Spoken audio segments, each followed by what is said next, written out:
अज सच्चिदानंद परधामा।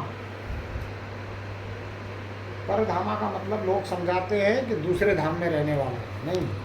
परधामा का मतलब, पर मतलब दूसरा, धामा मतलब धारण करने वाला, जो दूसरे को अपने अंदर धारण किया हुआ है। ये जितना सब ब्रह्मांड है, इनको सबको परमात्मा ने अपने अंदर धारण किया हुआ है। ये परधामा शब्द का मैंने अर्थ ऐसा क्यों लिया, क्योंकि हमने कहीं पढ़ा गुणधामा।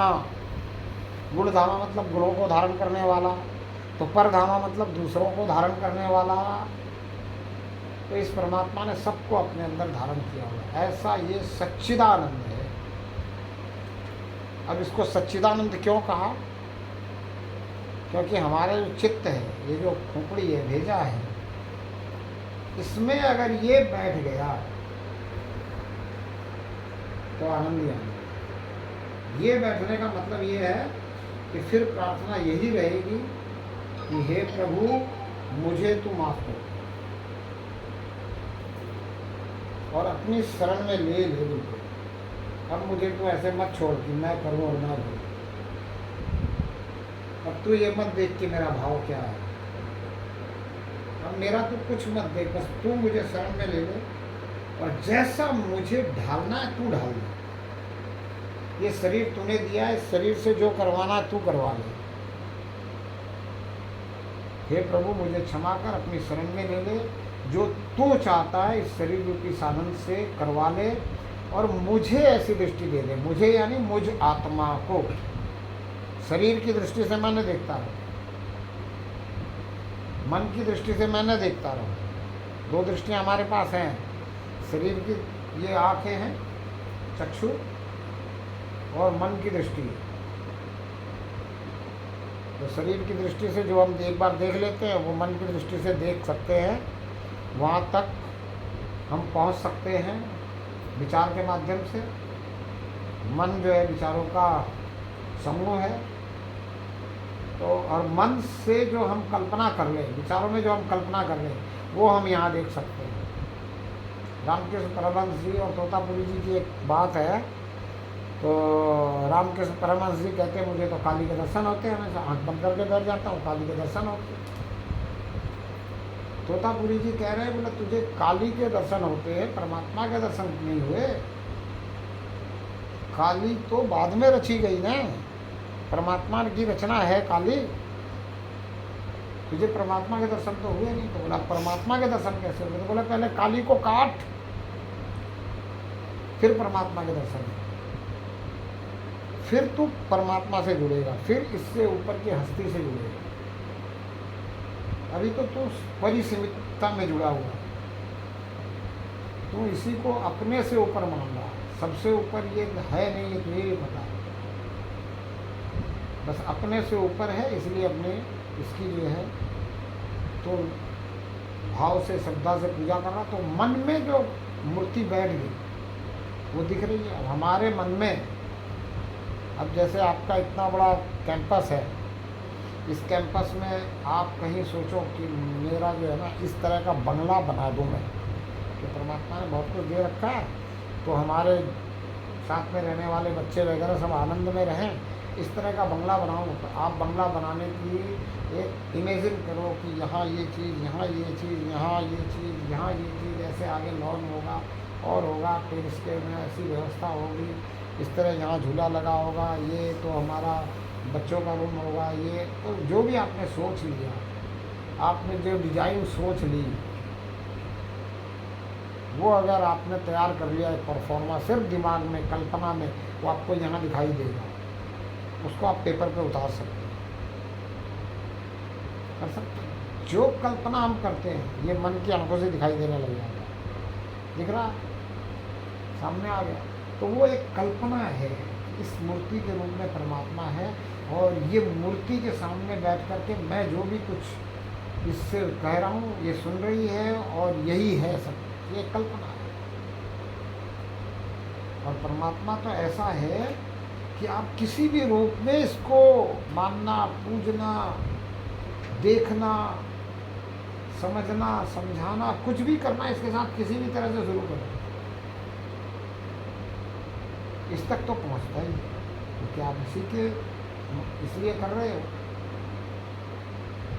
अब आप कह रहे हो कि मुझे दर्शन दे, मुझे दर्शन दे, तो काली रूप में दर्शन दे। तो काली रूप में मन की आंखों से आंखें बंद करोगे तो दिखेगा। हो सकता है कि इन आंखों से भी दिख जाए प्रत्यक्ष रूप में, आ जाए चित्रवत, और फिर हट जाए, हो जाता है। ऐसे होने लगा रामकृष्ण परमहंस के साथ में, और साक्षात बात हो रही है काली के रूप में परमात्मा से। जो वो चाह रहे हैं वो बात कर रहे हैं। अब भाव इतना ही है कि तू खाए तो मैं खाऊं, तू ऐसा करे तो मैं ऐसा करूं। तो जितने जितने भाव आ रहे हैं उस हिसाब से बातचीत हो रही है। लेकिन जब तोतापुरी जी गए, पूछे, उन्होंने कहा तूने परमात्मा को अभी तक देखा नहीं, और परमात्मा अगर एक बार दिख जाता है तो फिर हमेशा दिखता रहता है, क्योंकि सब जगह है, कण कण में है। इस खाली जगह में पूरा परमात्मा ही भरा हुआ है। एक बार ये अगर परमात्मा हमारी तीसरी आँख खोल दे तो फिर ये दिख रहा है। और ये हमने सुना हुआ है कि तीसरी आँख खुल जाए तो परमात्मा दिखा हुआ है। लेकिन अब वो तीसरी आँख यहाँ वहाँ ऐसे नहीं। मैं आत्मा हूँ तो मुझ आत्मा की आँख, जिससे कि शरीर को सुलाकर भी मैं परमात्मा के दर्शन कर सकूं। परमात्मा का मुझे साक्षात्कार होता है, परमात्मा में मेरा ध्यान जुड़ा है। मेरा ध्यान, ये मुझ आत्मा की बात है।